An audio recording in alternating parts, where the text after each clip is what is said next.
Now that we've covered the basic idea of variables, let's get into our first variable type, which is a Boolean.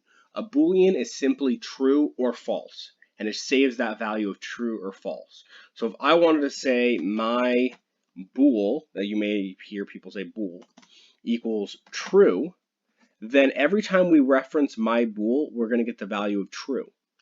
If we were to say my other bool equals false, then it's going to save the value of false. True and false are keywords in Python, and you just do it with a capital T and a capital F, no quotes or anything, and it'll get the value true or false.